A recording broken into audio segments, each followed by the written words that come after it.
Le flash foot du jour à Arsenal, Merino est à l'aise face au Real. Buteur en quart de finale aller de la Ligue des Champions, Mikel Merino a impressionné. Utilisé en position offensive, le milieu espagnol de 28 ans signe là le 4e but de sa carrière contre le Real. Le club madrilène devient celui contre lequel il a le plus marqué depuis ses débuts. L'ancien joueur de la Real Sociedad montre qu'il sait élever son niveau dans les grands rendez-vous. À Manchester City, l'individu qui a agressé Grealish a été arrêté. Le joueur de City, approché près du tunnel, a reçu une gifle d'un homme de 20 ans, rapidement interpellé. Grealish n'a pas été blessé mais l'affaire est prise au sérieux. L'agresseur est poursuivi pour violence et devra répondre de ses actes devant la justice en juillet. Un nouveau fait divers regrettable dans un contexte déjà tendu entre les deux rivaux de Manchester.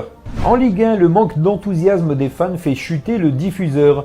Le média DAZN vit un cauchemar financier. La plateforme britannique, qui devait verser 375 millions d'euros par an sur la période 2024-2029, prévoit entre 200 et 250 millions de pertes rien que pour cette saison. Le prix des abonnements TV et le manque d'intérêt pour la Ligue 1 française pèsent lourd. Seulement 120 millions ont été engrangés avec moins de 500 000 abonnés. Résultat, un déficit évalué à 240 millions d'euros sur cette première saison, comme le révèle le journal L'Équipe. Un gouffre économique pour un projet encore loin d'être rentable. À Fenerbahçe, Skriniar se sent trop bien pour partir. En prêt en Turquie, il revit. Avec 12 matchs et 2 buts, il s'est imposé comme un cadre. Il a gagné l'amour de l'équipe de Mourinho et des fans, affirme son agent Martin Petras. Il ne souhaite pas revenir à Paris, il se sent très bien en Turquie et surtout il peut jouer son football. Il ne veut pas revenir au PSG avec ce coach, a-t-il déclaré. Selon la presse locale, un transfert définitif à 10 millions d'euros serait déjà en cours avec le PSG. Luis Enrique ne compterait plus sur lui et l'international slovaque veut s'inscrire dans la durée avec le club turc.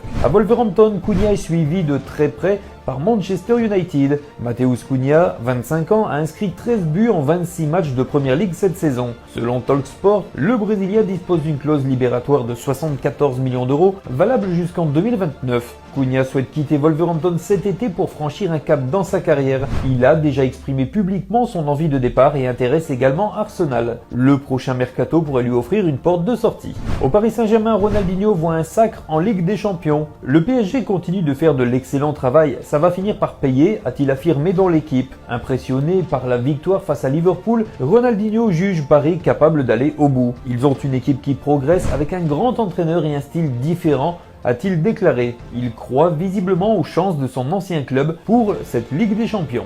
Et au Real Madrid, Carvajal vise un retour début mai. Absent depuis près de 6 mois en raison d'une rupture des ligaments croisés, il entrevoit enfin le bout du tunnel. Je veux jouer les finales, a-t-il lancé à la fin de l'entraînement aujourd'hui. Le capitaine merengue espère ainsi revenir début mai, juste à temps pour disputer une potentielle finale de Ligue des Champions ou de Coupe du Monde des clubs. Ce retour pourrait rendre service à la Casablanca, dont le couloir droit, occupé par Vasquez ou Valverde, est régulièrement critiqué pour ses lacunes défensives.